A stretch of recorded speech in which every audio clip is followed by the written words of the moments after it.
senda de vida. Son tus promesas que me guían y firme estaré. Tengo esperanza en tu palabra. Eres mi roca y mi alma anclada está en la fe. Dios le bendiga a todos, queridos hermanos. Un gran abrazo, pueden tomar asiento.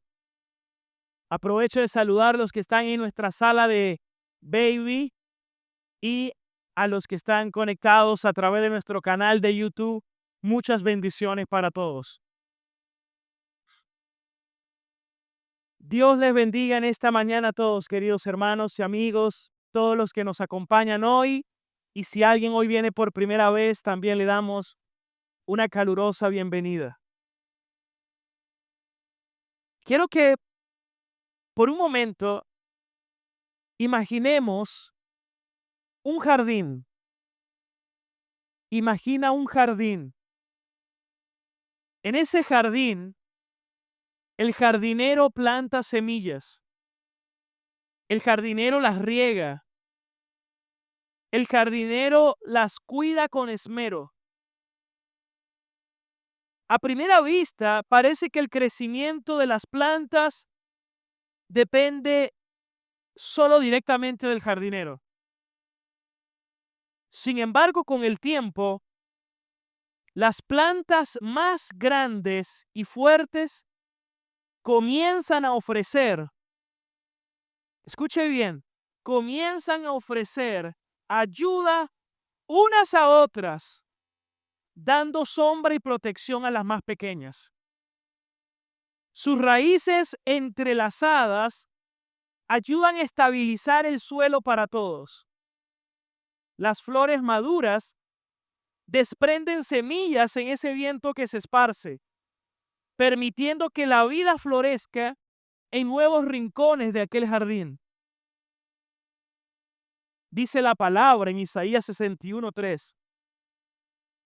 El Señor nos llama plantío de Jehová, árboles de justicia, llamados, hermanos, a dar fruto abundante y de esa manera glorificar a Dios. Ahora, de manera similar, la Biblia nos habla de cómo debe ser el discipulado dentro de la iglesia. Y la Biblia nos enseña el discipulado mutuo, porque aparece 59 veces en el Nuevo Testamento la frase unos a otros. Y como la iglesia es la iglesia de los hermanos y del discipulado mutuo, los unos a los otros.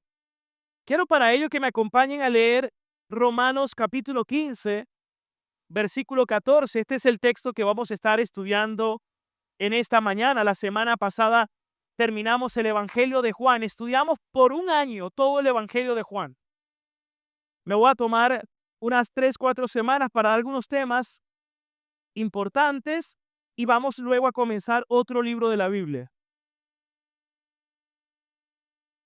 Dice así la Escritura: pero estoy seguro de ustedes, dice el apóstol San Pablo, hermanos míos, de que ustedes mismos, le está diciendo a la iglesia de Roma, están llenos de, ¿qué dice allí el texto? Están llenos de toda bondad. Y no solamente eso, sino también y llenos de todo conocimiento. ¿Qué tipo de conocimiento? Conocimiento bíblico. Lleno de bondad, lleno de todo conocimiento, de tal manera que ustedes ahora pueden amonestarse, exhortarse, aconsejarse, instruirse los unos a los otros. Esa frase, los unos a los otros, aparece 59 veces a lo largo del Nuevo Testamento. Hoy quiero compartir un mensaje que lleva como título, ya lo vamos a ver ahí en pantalla, llenos de bondad y de todo conocimiento.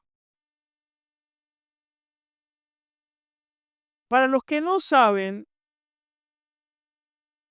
el Evangelio, la carta del apóstol Pablo a los romanos, hermanos, es el corazón del Evangelio. Todo cristiano necesita comprender el Evangelio. Y Pablo, en su carta a los romanos, enseña y explica el Evangelio. Como todas las cartas, comienzan con salutaciones,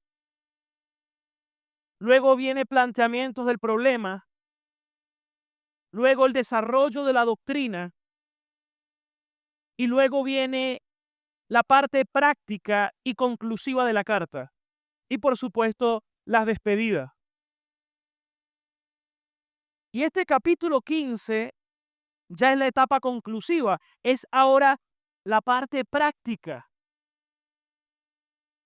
La Biblia es clara que debemos ser fieles a la doctrina. Cuídate de ti mismo y de la doctrina. Pero también, ¿cómo vamos a aplicar esa doctrina? Nosotros somos una iglesia del Evangelio, cree en el Evangelio, predica el Evangelio, enseña el Evangelio. Ahora la pregunta es, ¿cómo practicamos el Evangelio en el contexto de la iglesia? ¿Cómo vivimos el Evangelio? Bueno, estamos en esa parte práctica. Por eso Romanos 15, capítulo 15, es un capítulo que se centra en la unidad y en el servicio dentro del cuerpo de Cristo. Pablo comienza en los primeros versículos del capítulo de la responsabilidad de los hermanos fuertes ayudar a los hermanos débiles a llevar sus cargas. Esto implica que aquellos que tienen una comprensión más profunda de la libertad cristiana deben ser sensibles a las debilidades de los demás para que sigamos el ejemplo de Cristo. Luego Pablo recuerda que Cristo vino a servir a los judíos para confirmar las promesas que le había hecho a los patriarcas, a Abraham, Isaac, Jacob y a los hijos de Jacob, pero también la inclusión de los gentiles en el plan de redención. Pero llegamos al versículo 14 y quiero que lo leamos una vez más. Romanos 15, 14. Y dice, pero yo estoy seguro, dice Pablo, de ustedes, hermanos míos, de que ustedes mismos están llenos de toda bondad, llenos de todo conocimiento, de tal manera que pueden amonestarse los unos a los otros. Y este versículo, hermanos, amigos, nos enseña una verdad poderosa. No solo somos oyentes pasivos, sino que Dios nos ha equipado para ser agentes de cambio y de edificación a los demás. Nosotros podemos ver en este versículo 3 aspectos fundamentales en el cual debemos aplicar en la vida de la iglesia. Vamos con el número 1. El texto nos los dice. Estoy seguro, leámoslo una vez más. Estoy seguro, hermanos míos, de que ustedes están llenos de bondad. Ahora sí puedes colocar la lámina. Y el primer punto es que todos en la congregación, en la iglesia, necesitamos tener un corazón correcto, una actitud correcta, un carácter correcto. Nosotros sabemos que no todos los que asisten a una iglesia son cristianos. Muchos están cristianizados. Hablan como cristianos, cargan Biblias como cristianos, tienen una jerga que se escucha como cristianos, tienen actitudes y hábitos de cristianos, pero eso no los hace ser cristianos. Alguien puede leer la Biblia y no ser cristiano. Alguien puede orar y no ser cristiano. Alguien puede ofrendar en una iglesia y no es cristiano. Alguien puede cantar una alabanza y no es cristiano. están cristianizados, se parecen, pero no lo son. Es lo que Jesús dijo cuando habló del trigo y la cizaña. Se parecen, se pueden confundir, pero no lo son.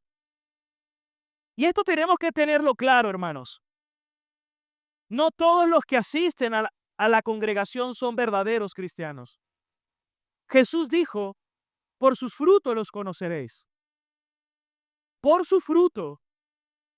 ¿Cuál fruto? El carácter de Cristo. Si Cristo vive en mí, si yo estoy en Cristo y Cristo vive en mí, si las palabras de Cristo moran en mí, tal como dice Juan 15, yo soy la vid verdadera y ustedes son los pámpanos. El que permanece en mí como yo en él, este da fruto, porque separado de mí, nada pueden hacer. El que está en Cristo va a manifestar la vida de Cristo. Se va a comportar cada día más como Cristo, va a vivir como Cristo. Va a buscar andar como Cristo anduvo. Se va a querer comportar conforme a Cristo. Va a desarrollar una mente conforme a Cristo. Pero eso es nada más y nada menos que el nuevo nacimiento. Jesús se lo dijo a Nicodemo. ¿Y quién era Nicodemo?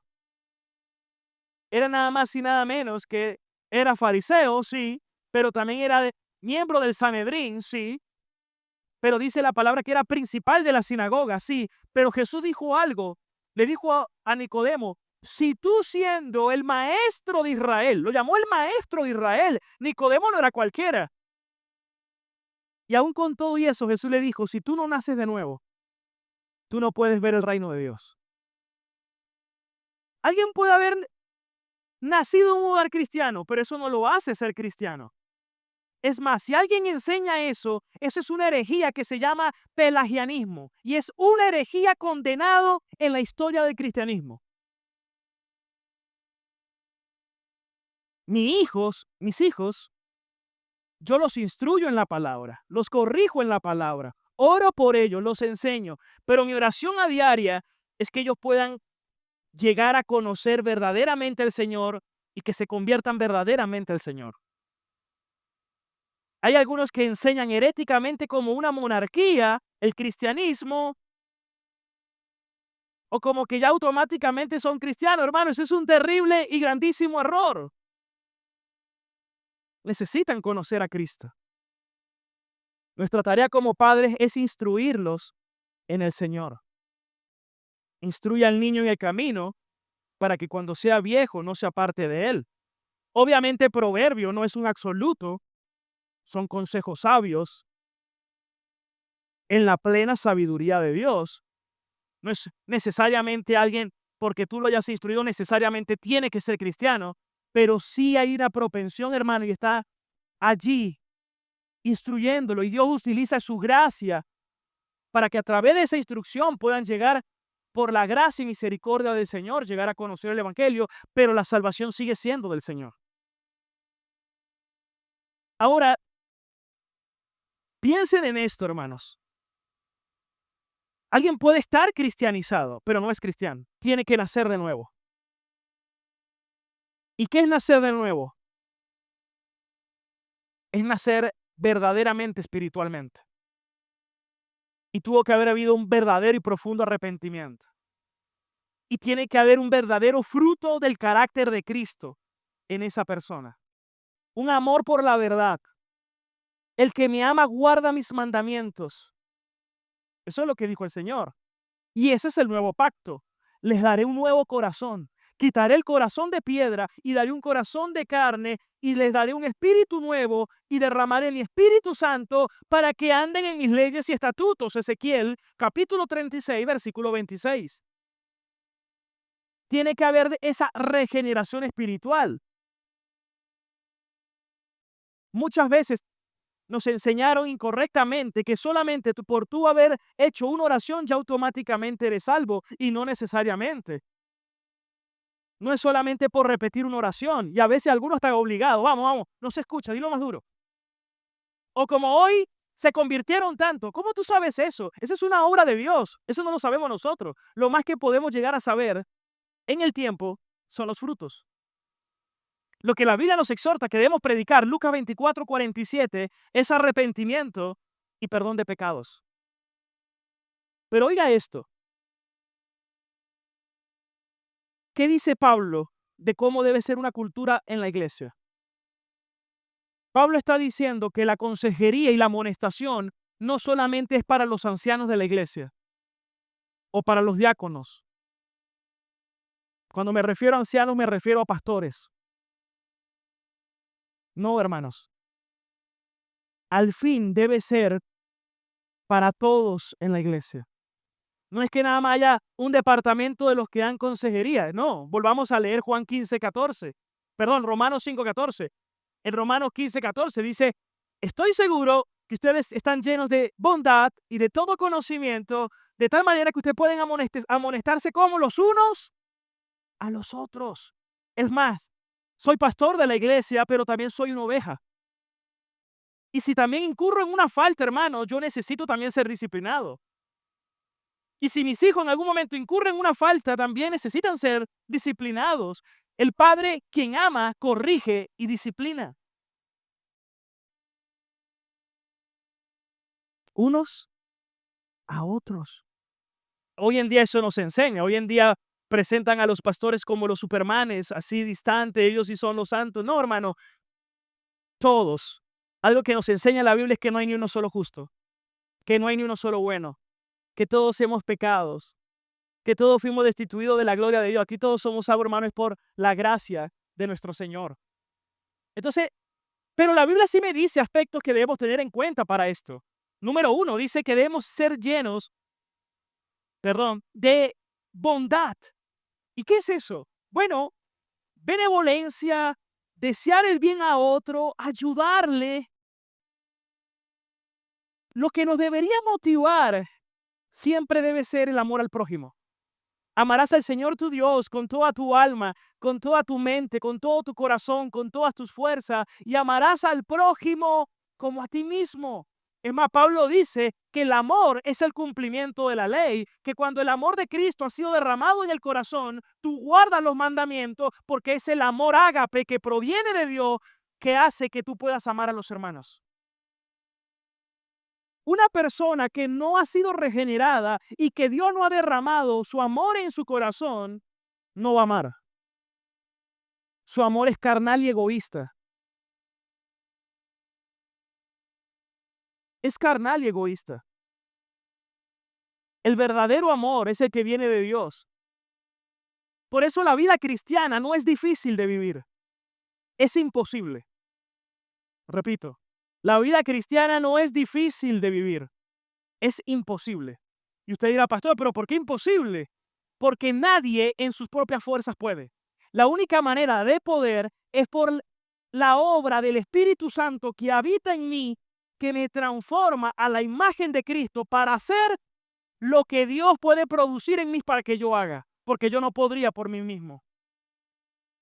Ama a tu enemigo, ya va. ¿Quién en su juicio justo va a querer amar a su enemigo?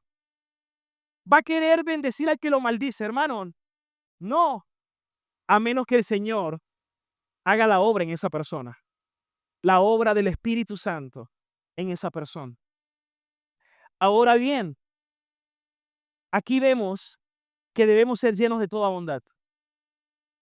Y la Biblia nos exhorta que es un mandato bíblico, apostólico, donde todos debemos practicar esto los unos a los otros. Pero dice que tiene que ser con bondad. Si tú cuando lo hagas, lo que te motiva no es la bondad, no lo hagas. Ora primero. Pídele a Dios primero. Clama al Señor primero. Y sométete al Señor primero. Para que cuando lo hagas con el corazón correcto. No es ganar una conversación, no es decir yo tengo la razón. No, es el amor a tu prójimo. Es que tú quieres y anhelas que cada día esa persona crezca en el Señor Jesucristo. Es decir, hermanos, lo que yo oro por mí es lo que yo oro por ustedes. Y lo que deseo para mí es exactamente lo que yo deseo para ustedes en Cristo Jesús. Y eso es lo que debemos hacer unos a otros. Aleluya.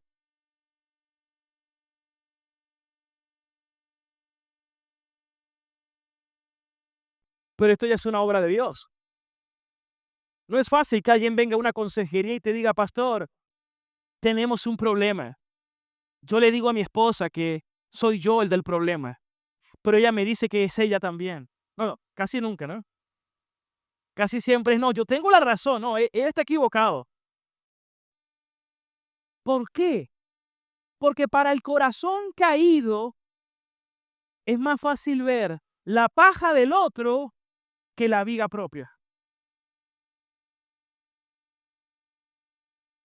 Así actúa el corazón. Dios nos dio la ley moral, los 10 mandamientos. Éxodo capítulo 20. No tendrás dioses ajenos delante de mí. No te harás ídolos ni te inclinarás a ellos, porque yo soy Jehová fuerte y celoso. No usarás el nombre del Señor en vano. Guardarás y santificarás el día de reposo. Honra a tu padre y a tu madre para que tengas larga vida en la tierra y te vaya bien en toda la tierra que el Señor tu Dios te da. No matarás, no adulterarás, no robarás, no levantarás falso testimonio y no codiciarás. Y de esos 10 mandamientos se desprenden todos los demás mandamientos de la Escritura para un total de 613, entre leyes civiles y ceremoniales. Cristo la cumplió por nosotros. La ley ceremonial ya fue cumplida en Cristo. Ya no hay más rito, ya no hay más sacrificio. ¿Cuál está vigente? La ley moral. Y en Cristo se nos da una nueva capacidad porque nos da ahora al Espíritu Santo para que podamos andar en ellos. Pero aquí viene el punto. Dios da sus mandamientos. Nos habla de su grandeza, de su supremacía, de su carácter santo, santo, santo. Pero me doy cuenta al mismo tiempo de mi incapacidad. Nadie puede cumplirlo, solo Cristo. Pero sí hay un amor en nuestro corazón por esos mandamientos. No es una obediencia perfecta, pero sí es una obediencia sincera. Como decía el salmista, amo tu ley, medito en ella día y noche. Es delicia a mi corazón, es más dulce que la miel. Salmos 19. Y la Biblia nos exhorta a que debemos hacerlo con bondad, y esa bondad es la bondad que viene del Señor. Si usted va a dar un consejo y no es en bondad, no lo haga. Ore primero. Pídale al Señor primero. Y pídale a Dios que sea Él obrando en su vida para que lo que te motive sea el amor al prójimo. Porque debemos tener un corazón correcto. Ahora, una persona, ha escuchado de personas que dicen, no, pero yo no lo perdono, yo no olvido. ¿Sabe qué dice la Escritura? El mismo Padre nuestro nos lo dice. Perdona nuestras ofensas o nuestras deudas como nosotros perdonamos a los que nos deben. Líbranos del maligno, de toda tentación y del maligno. Amén. Y luego el Señor dice, porque si ustedes no perdonan, su Padre que está en los cielos tampoco los perdonará. Porque hasta para perdonar se necesita de la obra del Señor. Porque una persona va a perdonar y va a decir, ¿yo por qué lo voy a perdonar? Usted no sabe todo el daño que me hizo. Yo no puedo cambiar eso, a menos que el Señor, en su soberana voluntad, revele en su corazón la magnitud del perdón de Dios a esa persona. Porque yo le voy a decir algo. Cuando yo me doy cuenta a la luz de la Biblia quién soy y me doy cuenta de mi pecaminosidad y de todo lo que Dios me ha perdonado, ¿cómo no voy a perdonar al prójimo? Es más, Jesús ilustra eso con la parábola de los 2 deudores. Aquel que se le perdonó una deuda impagable y que no quiso perdonar aquel que se le había perdonado algo que todavía era pírrico. mínimo. Por eso, hermanos, hasta para perdonar es una obra de gracia. Cuando yo me doy cuenta del tamaño de la magnitud del perdón de Dios. Hermano, aquí no hay nadie que me pueda hacer algo que pueda producir que yo no lo perdone. Porque más grande es el amor de Dios. Y cuando usted ha conocido verdaderamente del amor de Dios, usted no guarda rencor. Usted ama al que te persigue y ama a tus enemigos y a los que te aborrecen. Porque allí verdaderamente estás manifestando el carácter de Jesucristo. ¿Cuántos toman esa palabra?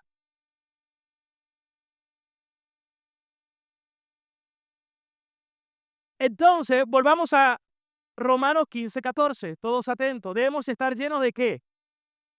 Llenos de bondad. En Proverbios también dice con misericordia y verdad. Se debe corregir el pecado con misericordia, con bondad.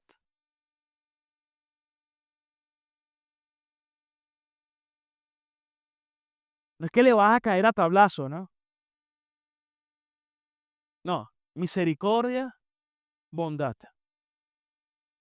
Pero también con verdad, también con todo conocimiento. Llenos de todo conocimiento. Es decir, tiene que haber una buena teología. Tiene que haber un verdadero conocimiento de las Escrituras para que le puedas ayudar en la verdad. Hermanos, y esto es un discipulado. Jesús dijo, vayan y hagan discípulos, enseñándoles lo que yo les he enseñado a ustedes. ¿Qué vamos a enseñar? Lo que dice la Escritura. Cuando hablamos, debemos hacerlo en el nombre de Cristo, en el nombre de la palabra de Dios, en el nombre de la iglesia. Algunas características, esa es una lámina, algunas características que tiene un verdadero cristiano. Ama al Señor. Si yo pregunto, ¿aman al Señor? Ok, amén. ¿Aman la palabra de Dios? Amén. Aman la iglesia. Si usted ama a Cristo, si ama la palabra, usted ama la iglesia. Cuando me refiero a la iglesia, no estoy hablando en un chauvinismo denominacional. No, yo amo a todo aquel hermano que esté en Cristo, universalmente de todas las épocas, y que esté en todo el globo terráqueo. No solamente yo debo pensar en cuatro paredes, hermano, no, ese no es, eso es, entonces buscar la gloria de los hombres y no la gloria de Dios. No es un chauvinismo denominacional, un fanatismo religioso de mi iglesia, no, al final la iglesia es de Cristo, no de ningún hombre. Amo a los hermanos en la fe. A veces conozco a alguien de momento y ya lo amo. Apenas le estoy conociendo, pero hablamos de la palabra y hay un amor verdadero, el amor de la verdad. Y obviamente, si estoy en una congregación, amo estar con mis hermanos. Amo la iglesia. Amo la comunión. ¿Qué más ama un verdadero cristiano? Un verdadero cristiano ama hacer la voluntad de Dios. ¿Qué más ama un verdadero cristiano? Ama la gloria de Dios. Y ya voy a explicar por qué cada una de ellas.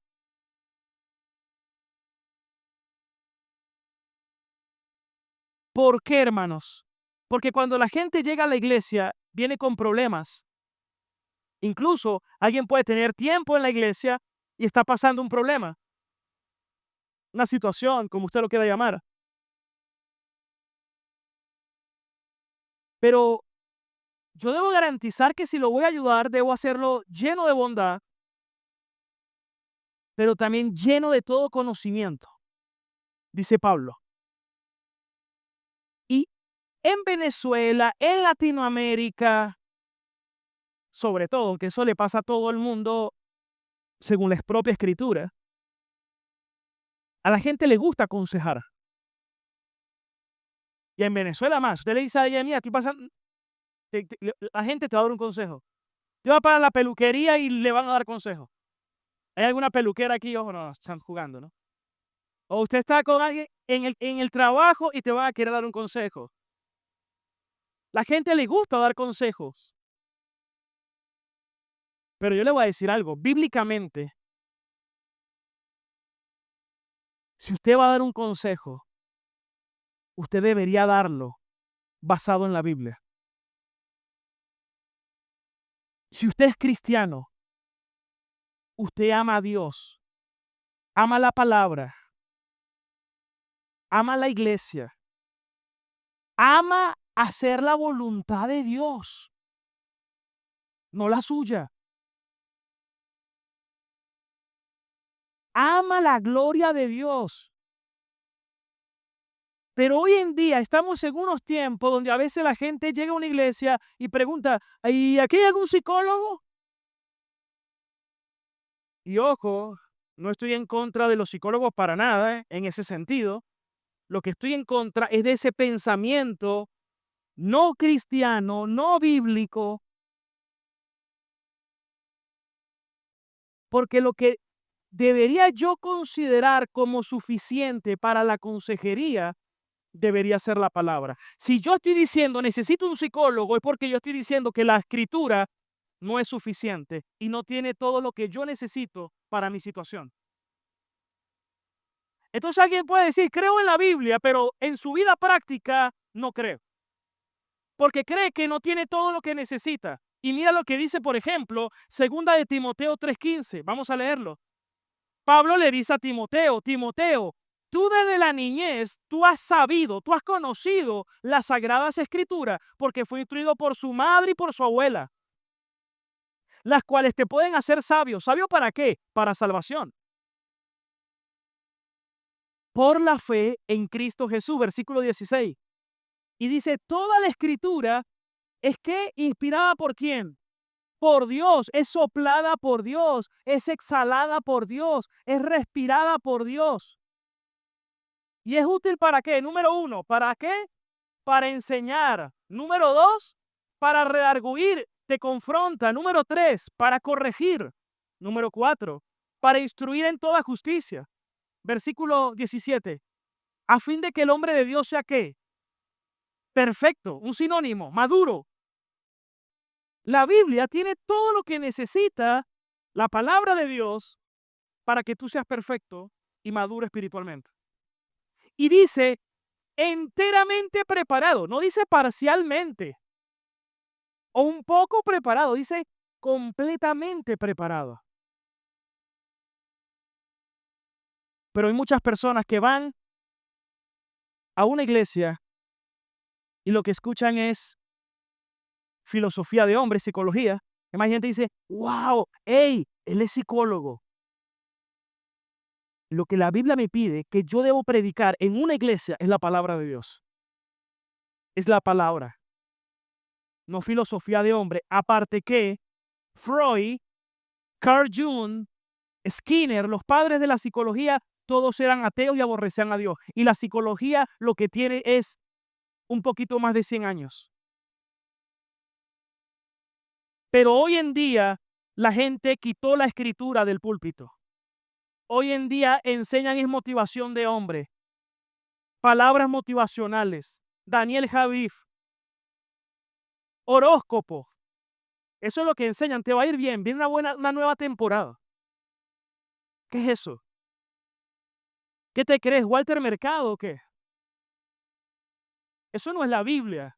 Predica la Biblia, dice Pablo a Timoteo. Predica la escritura.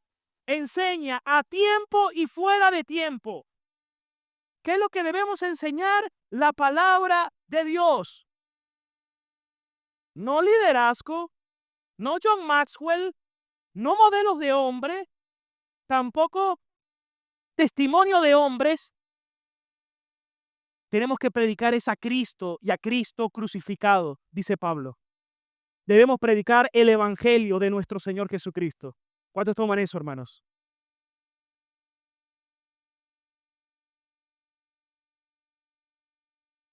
¿Qué más se predica? El falso evangelio de la prosperidad. Dios te quiere bendecir, Dios te quiere prosperar, dinero, dinero, dinero, dinero, estructuras de hombre. No, hermanos, Cristo.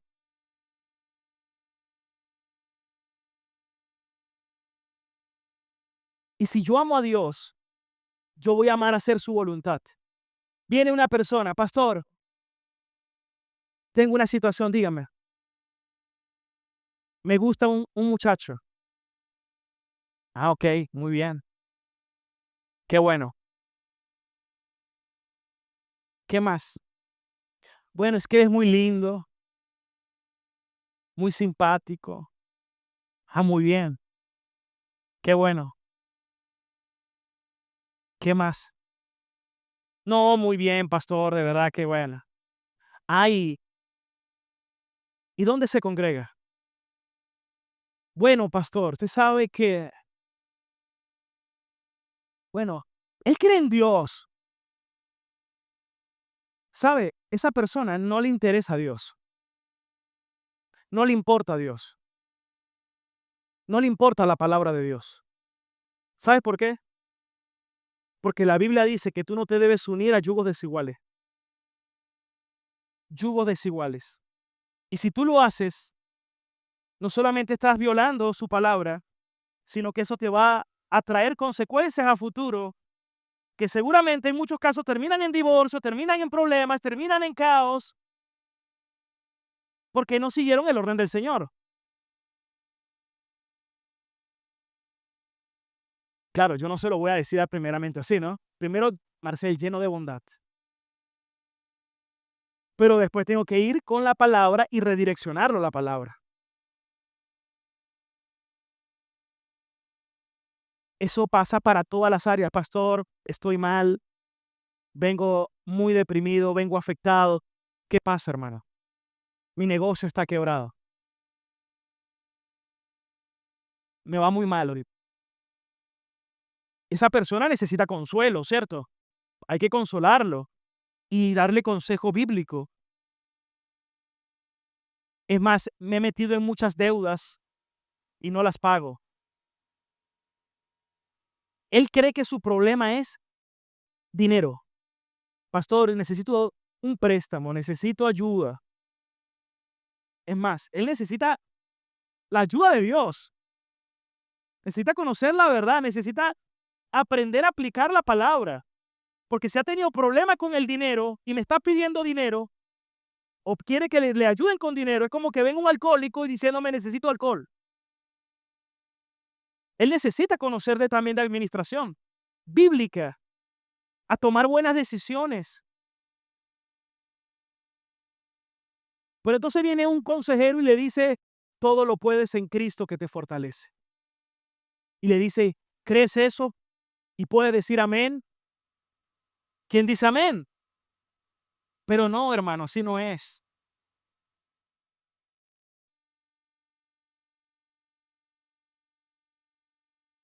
¿Y saben por qué no es amén? Porque estás aplicando mal ese versículo. El texto en su contexto. ¿Por qué Pablo dijo todo lo puedo en Cristo que me fortalece? Porque entonces viene el adúltero y dice, yo sí le entro a esa mujer porque todo lo puedo en Cristo que me fortalece. Ah, bueno. O viene el futbolista y dice, yo sí voy a hacer gol porque todo lo puedo en Cristo que me fortalece. Y viene el otro y dice, no, yo sí voy a comprar esta casa porque todo lo puedo en Cristo que me fortalece, así no tenga con qué pagarla. Como cuántas veces he escuchado, voy a comprar la casa como lo dice la Biblia, sin dinero y sin precio. Hermanos, estás usando mal la Biblia. Mal. Escuchen esto. Porque Isaías 55:1, que dice que compraremos sin dinero y sin precio, en el contexto está hablando de que Dios iba a proveer salvación y que sería gratuita. Entonces tú estás ahora llevándolo a otras cosas cuando el Señor estaba hablando era de la gracia. Mira cómo distorsionaste el evangelio terriblemente. O cuando Pablo dijo, todo lo puedo en Cristo que me fortalece, tú lees el contexto, porque un texto fuera de contexto establece un pretexto. Y en Filipenses 4:13, Pablo habla de que estaba en cárcel, que había padecido sufrimientos. Y él dijo, he aprendido a contentarme, aun cuando he tenido y cuando no he tenido. He aprendido a contentarme cualquiera que sea mi situación, porque Cristo me da las fuerzas en todo. Él no está hablando, él está hablando de que en sufrimiento, en padecimiento, en persecución, en lucha, el Señor le ha dado la fortaleza espiritual para soportarlo. Y no como lo está empleando, como que todo lo puedo y todo lo voy a lograr, porque no está hablando de eso. Necesitamos conocer la palabra, hermanos. Y por eso Pablo está diciendo, llenos de toda bondad y llenos de todo conocimiento. ¿Por qué por qué tantas herejías? Porque interpretaron mal los versículos bíblicos. Por eso, por una mala interpretación. Pero por eso estamos instados, llamados a crecer en la gracia y en el conocimiento de nuestro Señor Jesucristo. Dele la gloria al Señor.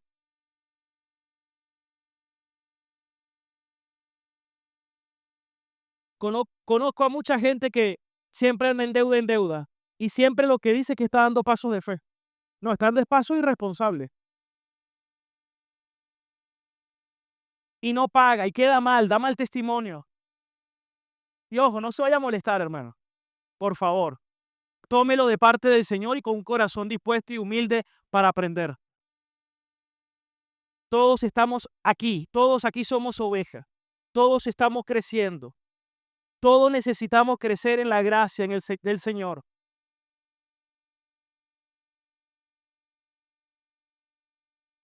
Debemos pedirle al Señor cada día para que podamos crecer en su palabra y en comprensión de la verdad. Entonces la persona cuando viene muchas veces puede venir con un problema, buscando una solución.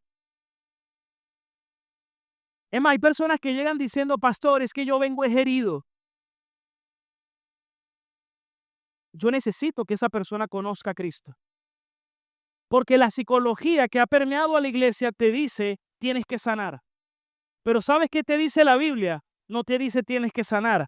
La Biblia dice te tienes que santificar. Tienes que crecer en santificación. Santificación. ¿Usted cree que el carnal quiere amar y perdonar? No, el hombre, es más, el hombre natural, el que no ha sido regenerado, no entiende la misericordia, el amor, el perdón.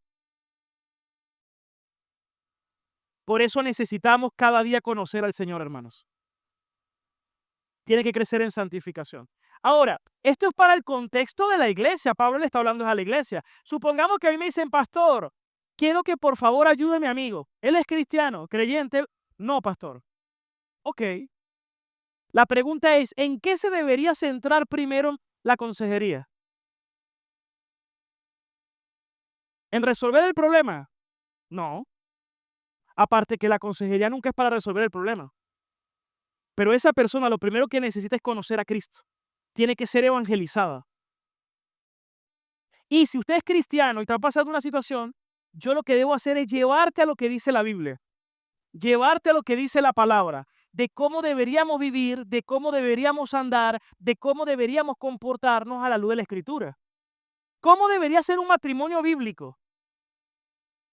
Ah, pastor, tengo un problema. Mi esposo me prohibió que vaya a la iglesia. Ese es un punto, ¿no? Bueno, ¿qué dice la Biblia, hermanos? La Biblia nos enseña que no debemos obedecer a los hombres antes que a Dios. debes obedecer primeramente a Dios. Tú estás sujeta a tu marido en todo lo que es lícito delante de Dios. No sujeto o no tienes que obedecer en aquello que te está mandando, que es ilícito. Y eso pasa en el trabajo. Si en el trabajo te dice, roba y te quedas callado, la pregunta es, ¿a quién va a obedecer a usted? ¿A los hombres o a Dios? O si usted es funcionario y te dicen, mata, y usted por obedecer a los hombres transgredió la escritura y todo el protocolo que se debería cumplir antes de accionar una pistola, por así decirlo, usted está pecando directamente delante del Señor. ¿Qué le pudiera decir esa hermana a su esposo? Yo le diría, dile esto, mire, mi amor, te amo y te quiero obedecer. Es más, si quiere no voy en la semana a la iglesia, pero el domingo es el día del Señor. Y ese día quiero ir y debo ir. Y antes que obedecerte a ti, debo obedecer primeramente a Dios. Me voy a esforzar si tú quieres que te deje la casa limpia, que te deje la comida, que te atienda en el amor, en todo lo que tú necesites, yo lo voy a hacer. Y voy a orar por ti y quiero con mi vida dar el mejor testimonio de lo que es una mujer en Cristo.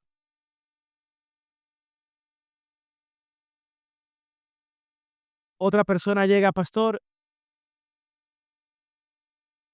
siempre me gusta tener el control, me gusta hacer las cosas a mi manera, y usted escucha a su esposo, se sujeta a su esposo. ¿Pero por qué me tengo que sujetar? La Biblia dice que todos somos uno en Cristo, pero la Biblia dice que el hombre está sujeto a Cristo y Cristo está sujeto a la mujer y la mujer está sujeto a su marido. Pero pastor, si somos uno, si somos iguales. Bueno, en la Trinidad, mira a Dios.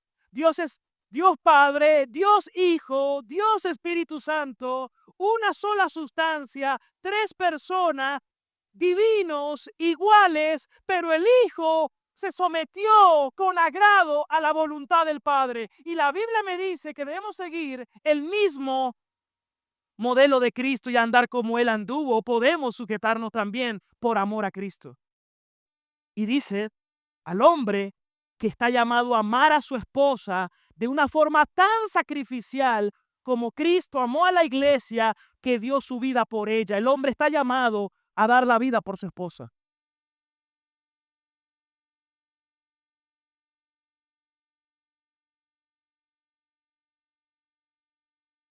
Es decir, la Biblia me dice cómo debemos ser en el trabajo. Dice que yo debo cuando trabaje, yo no debería hacerlo por la cámara que me está viendo. Si usted es cristiano, usted no debería echar carro. Usted ama a Dios, usted teme a Dios, usted se esfuerza, usted es diligente. El hombre cristiano es esforzado, trabaja. Es más, Pablo dice, los 10 mandamientos dicen no robarás. Y Pablo luego dice en el Nuevo Testamento, y el que robaba no robe más, sino que trabaje. Y también dice, y el que no provee para su casa, ha negado la fe y es peor que un incrédulo. Cuando tú provees para tu casa, si tú lo haces porque amas a Dios y honras a Dios, tú estás agradando a Dios. Es decir, que agradar a Dios, hermano, no es solamente estar en un contexto de iglesia, es que donde yo esté, en donde yo me encuentre, yo debo reflejar el carácter de Cristo. Yo no debo trabajar solo por dinero. Si usted trabaja por dinero, entonces tu corazón, tu tesoro, está puesto en el dinero.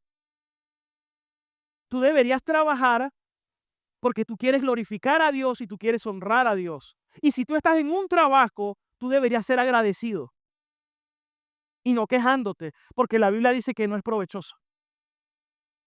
Entonces hay personas que están en un trabajo y se la pasan quejándose. Entonces mejor renuncia al trabajo y no trabaje. Pero el problema no es el trabajo, el problema sigue siendo el corazón. Y yo le voy a decir algo, hermanos. quiero hacer esa aclaratoria a todos, porque este es un tema que, mire, usted no se imagina cuántas veces lo he escuchado. No todos tienen la gracia de trabajar en un trabajo que le guste.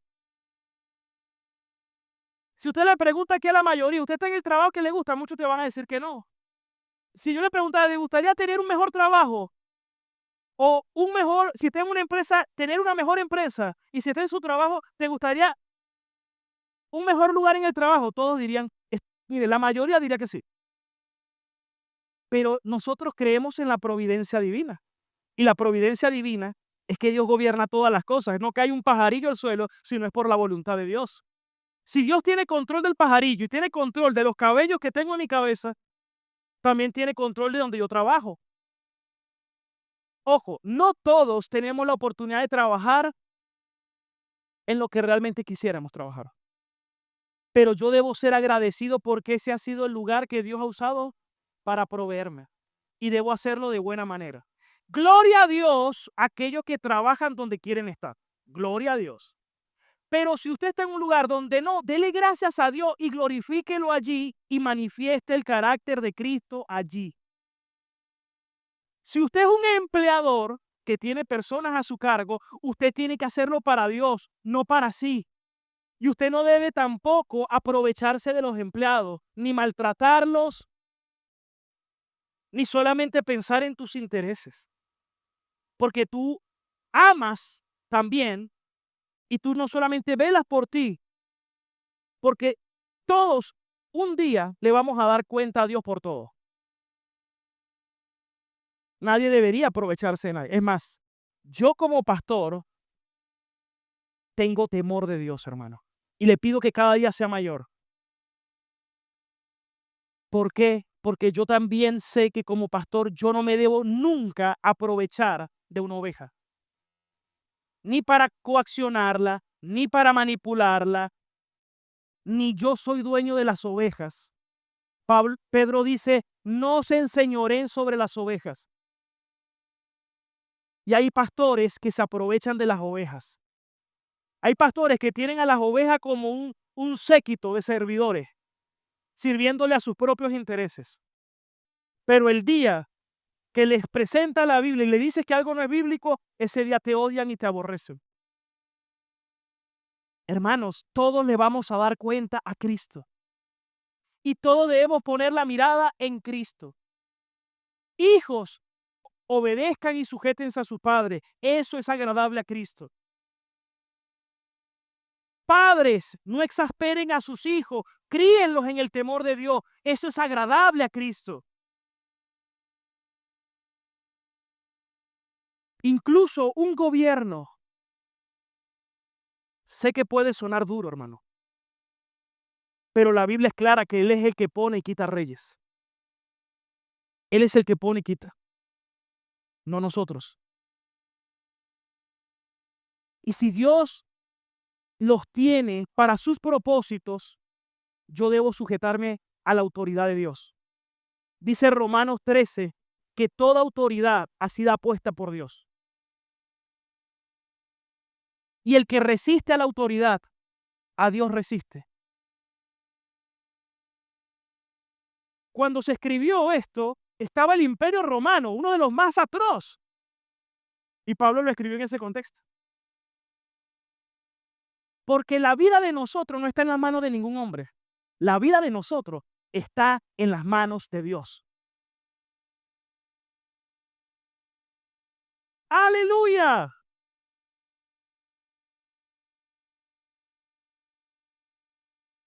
La bendición de Jehová es la que enriquece y no añade tristeza alguna.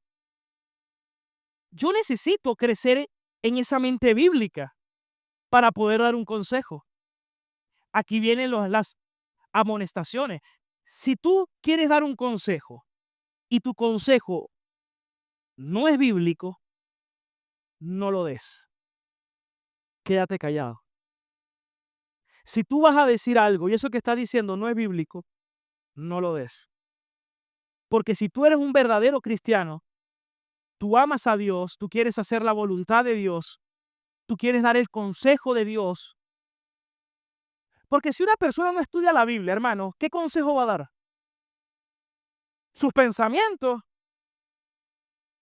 Eso es lo que va a decir cualquier loquera. ¿Qué puede dar? ¿Qué puede decirle a otro? Si usted va para la peluquería, no, para cambiar la peluquería, no sé. Para el spa, usted va para el spa. No, no, deja a ese hombre. O en la compañera de trabajo, no, yo desde cuándo me hubiera buscado otro. Cada quien va a decir lo que tiene en su corazón. Pero a mí me debe importar es qué dice Dios, qué dice la Biblia. Y yo le voy a decir algo, no hay nada más delicado que usted dé un consejo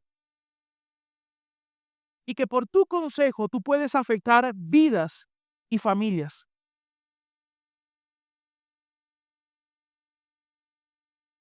Volviendo al trabajo,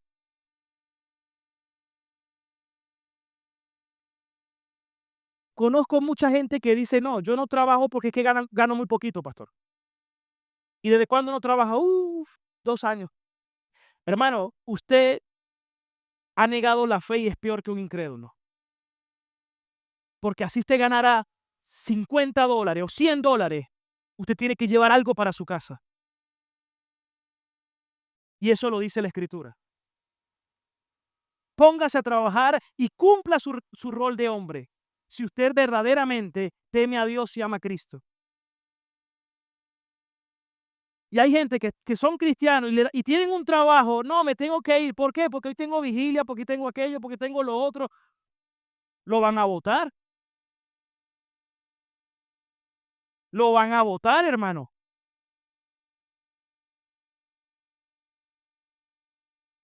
Tienes que aprender a tener una mente bíblica para poner las cosas en orden. Por eso es que ese fanatismo donde a veces es más, no, que tengo que estar en actividades, no. Tú tienes que agradar a Dios y someterte a la palabra de Dios y guardar la palabra de Dios.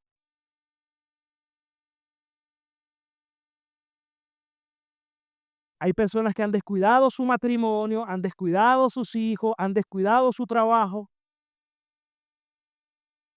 Es más, mire, esto yo lo vi por mucho tiempo. Jóvenes que no estudian y los tienen comprometidos en actividades, en actividades. Yo, bueno, vengo de ahí, hermano. Por la gracia y misericordia me gradué. Pero de mi generación, de los que de la iglesia, que se graduaron, los cuento con casi que con una sola mano o 2 manos, y es mucho. Y en actividades, y ni siquiera estudiaban. Entonces, no están haciendo lo que es provechoso y lo que la Biblia nos exhorta. Necesitamos renovar la mente, tener una mente bíblica. Romanos 12:2. Vamos a leerlo. Ustedes lo han escuchado muchas veces. No se conformen a este mundo, sino transformados, renovando ¿qué? Su mente. Si yo no renuevo mi mente con la palabra de Dios, yo no voy a saber cuál es la buena, agradable y perfecta voluntad de Dios. Es decir, para aconsejar usted necesita tener conocimiento bíblico. Necesita capacitarse bíblicamente. Y nuestra tarea como pastores es capacitar a los santos a la obra del ministerio. Que todos, y ojo, la obra del ministerio es que cada quien en su casa, en su trabajo, en donde esté, manifieste la vida de Cristo.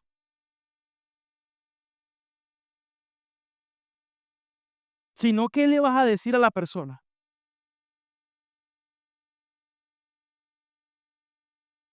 Pero esto ha hecho tanto daño, hermanos, que mire, hay iglesias que se llenan así y ni siquiera les predican la Biblia. Y esas iglesias lo que quieren es que se les pongan así. Es más, mi trabajo cuando doy un consejo no es ni siquiera resolverle el problema, es mostrarle lo que dice la Biblia para que hagan la voluntad de Dios y glorifiquen a Dios. La resolución del problema sería algo secundario. Primero es, ¿cuál es la voluntad de Dios y qué es agradable a Dios para la gloria de Dios? Punto. Cuando yo salga de una consejería, lo que debo decir es: Señor, gracias porque he podido ser fiel a tu palabra y les he dado el consejo de la palabra. Si vuelves, si no vuelves, si he dado tu palabra. Y una iglesia bíblica corrige el pecado, amonesta el pecado, ejerce disciplina eclesiástica.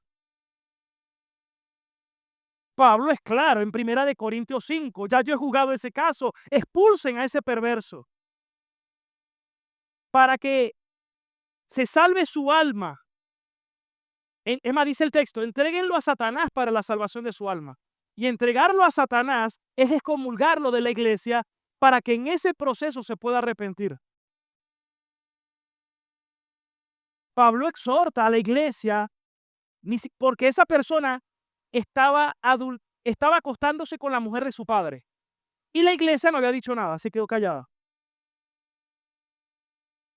No le importa, una iglesia así no le estaba importando qué dice Dios. Y que eso estaba produciendo vituperio a Cristo y al cuerpo de Cristo. Hermanos, cuando Dios nos disciplina es porque nos ama, porque nos quiere corregir, porque para producir un arrepentimiento y un verdadero cambio a la imagen de Cristo. Si Dios nos ama, nos corrige. Hay de aquellos a quienes ya Dios nos corrige.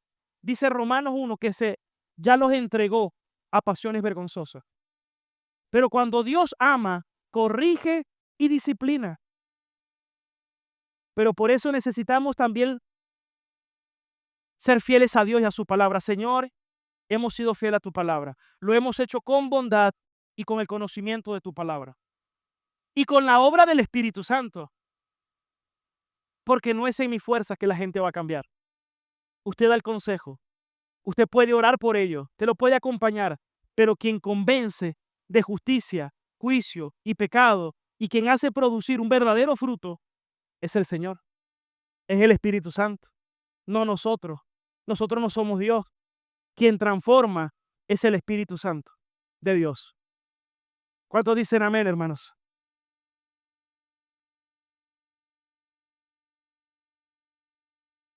Escuchen esto. Muchos se centran en la conducta, pero la Biblia no se centra en la conducta. Los orientadores y terapeutas y psicólogos se centran en la conducta y en la programación neurolingüística. La Biblia no. ¿Por qué? Porque la Biblia dice que perverso y engañoso es el corazón. Alguien puede orar. Alguien puede ayunar. Alguien puede ofrendar. Todo eso es conducta, comportamiento. ¿Y sabe cómo lo ve? ¿Cómo lo vio Jesús en Mateo 6? Hipócrita. Cuando oran y lo hacen para ser visto por los hombres. Ah, Jesús me está hablando de la intención del corazón. ¡Ay, ustedes, fariseos hipócritas! Porque cuando ayunan, demudan el rostro para buscar la gloria de los hombres. Ya recibieron su recompensa. Hay de ustedes, fariseos hipócritas, que cuando dan, lo hacen y suenan las trompetas para que todo el mundo vea. Que tu mano derecha no sepa lo que hace tu izquierdo. Oh, no estoy diciendo que lo va a tomar literal. No. Lo que está diciendo es que cuando lo hagas, no lo hagas para los hombres, sino para el Señor. Porque alguien puede hacer algo, pero con un corazón incorrecto. Y el corazón del hombre es un corazón caído, que todo lo que hace es hacia el mal. Mira lo que dice Mateo 15:19. Hermanos, hoy están calladitos, ¿verdad?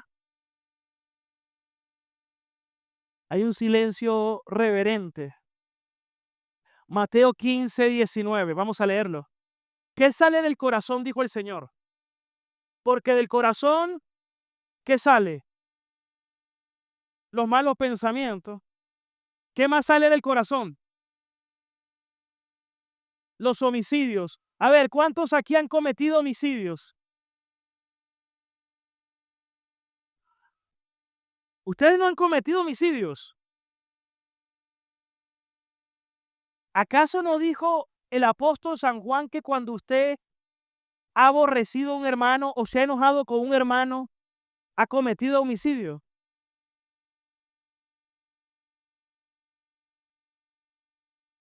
Hermanos, recuerde que los mandamientos son espirituales.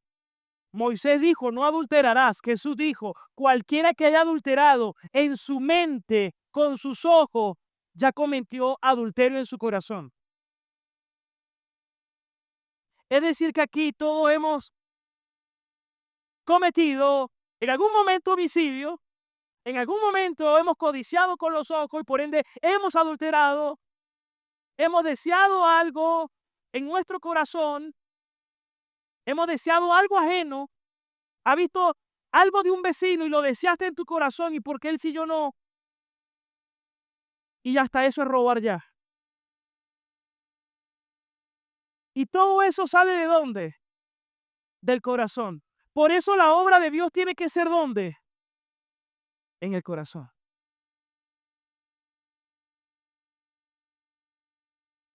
¿Cuántos reconocen que necesitan a Cristo?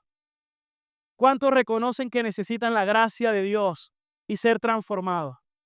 No, pero levante la mano a ver, porque si lo necesitan, amén. Es más, el Señor dijo, no son los sanos los que necesitan médicos, sino los enfermos. Y yo he venido, dijo el Señor, para los que reconocen que están enfermos. Es decir, que reconocen su bancarrota espiritual, que necesitan un Salvador. ¿Y sabes quiénes no consideraban eso? Los falsos religiosos que creían que por su mérito podían ser salvos, cuando nadie por sus méritos puede ser salvo, sino que todo es por la gracia y por los méritos solamente de Cristo Jesús. ¡Aleluya! ¡Gloria a Dios!